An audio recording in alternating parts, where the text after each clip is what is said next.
الخير وحب الغير قيام الليل صيام رمضان رمضان. Assalamualaikum warahmatullahi wabarakatuh.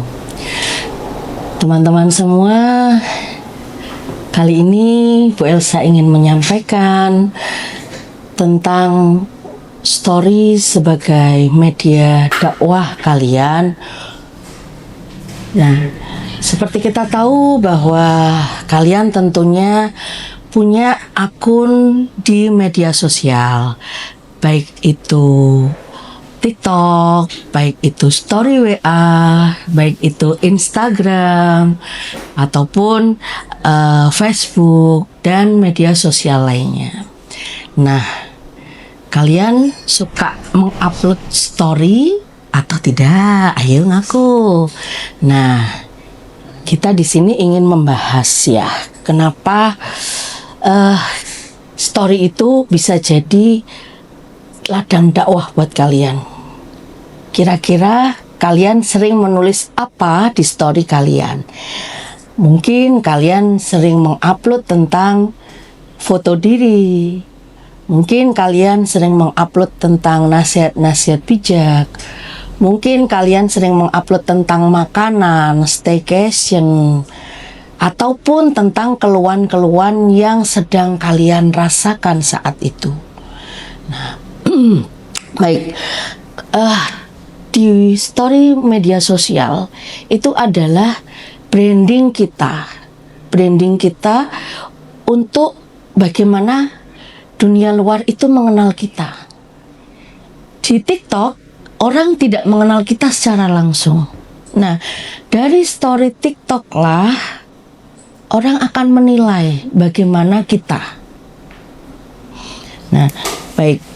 Kenapa kita itu membuat branding ya?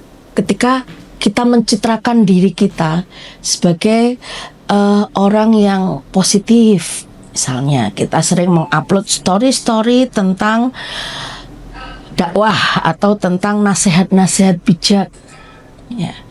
Nah, story itu bisa menjadi sarana dakwah jariah untuk kita. Karena apa?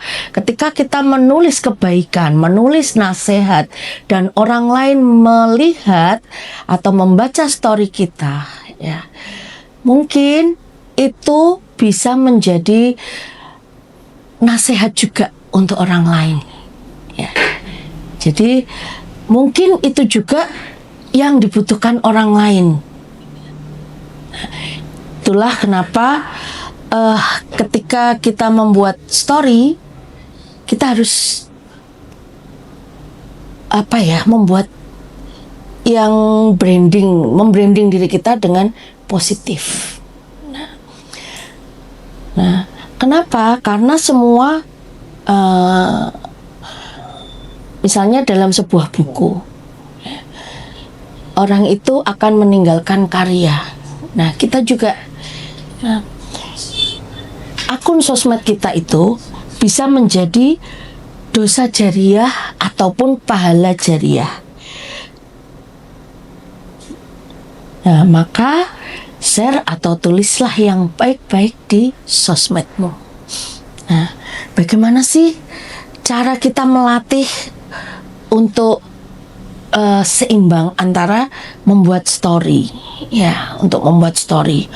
Jadi sebelum kita menulis story, sebaiknya kita membuat refleksi diri ya.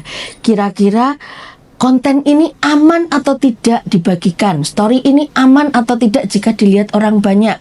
Dampaknya seperti apa? Bisa membuat orang salah paham kah? Atau bisa menambah ilmu buat orang lain?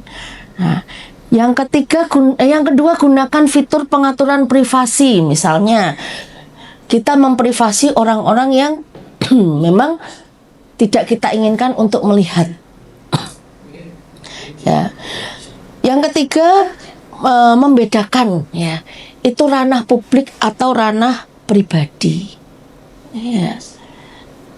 Yang keempat, latihan untuk digital detox ya. Sesekali coba kurangi frekuensi untuk memposting story. Jadi kita hanya memposting yang baik-baik saja. Supaya apa? Amal jariahnya itu mengalir ke kita. Pahala jariahnya itu mengalir ke kita. Jadi fokus menikmati momen tanpa harus sering-sering upload story. Baik, itulah mungkin yang bisa saya sampaikan. Ya. Kurang lebihnya mari kita latih bersama untuk bagaimana membuat story yang bijak sehingga bisa menjadi ladang dakwah untuk kita semua. Terima kasih. Wabillahi taufik wal hidayah wa ridha wa inayah. Wassalamualaikum warahmatullahi wabarakatuh.